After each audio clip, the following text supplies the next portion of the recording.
সাকিব আল হাসান এবং মুস্তাফিজুর রহমানের কল্যাণে জিম্বাবুয়ের বিপক্ষে চতুর্থ টি-20 শ্বাসরুদ্ধ ম্যাচে 5 রানের জয় তুলে নিয়েছে বাংলাদেশ। এখন বাংলাদেশের লক্ষ্য পঞ্চম টি-20তে জিতে সফরকারীদের বাংলা ওয়াশের লজ্জা দেওয়া। জিম্বাবুয়ের বিপক্ষে চতুর্থ ম্যাচে বাংলাদেশ জিতলেও মন ভরাতে পারেনি সমর্থকদের। কেননা উদ্বোধনী জুটিতে 100 রানের পার্টনারশিপ হলেও ব্যাটিং ব্যর্থতায় 143 রানে থামতে হয় টাইগারদের।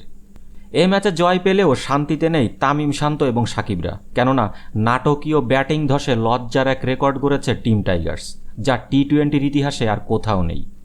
শুক্রবার মিরপুরের শেরেবাংলা স্টেডিয়ামে আগে ব্যাট করে উদ্বোধনী জুটিতে 101 রান করেন তানজিদ তামিম ও সৌম্য সরকার। কিন্তু এ দুজনের বিদায়ের পর একেবারে তাসের ঘরের মতো ভেঙে পড়েছিল বাংলাদেশের ইনিংস।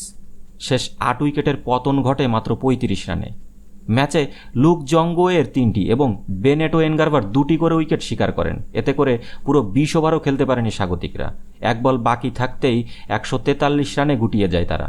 আর এতেই আন্তর্জাতিক টি-20 ক্রিকেটের প্রায় 20 বছরের ইতিহাসে প্রথমবারের মতো এক রেকর্ড গড়ে বাংলাদেশ, যা আর কোথাও নেই। নিউজিল্যান্ড ও অস্ট্রেলিয়ার মধ্যকার ম্যাচ দিয়ে 2005 সালে যাত্রা শুরু করে আন্তর্জাতিক টি-20 ক্রিকেট। এরপর প্রায় 20 বছর পেরিয়ে গেছে। এর মধ্যে খেলা হয়েছে 2601টি ম্যাচ। এর মধ্যে কোনো ম্যাচেই প্রথমে ব্যাটিং করে প্রথম উইকেটে 100 রানের জুটির পর কোনো দলই অল আউট হয়নি। তবে টি-20-র 2599তম ম্যাচে এসে এই রেকর্ডটি ভাঙল।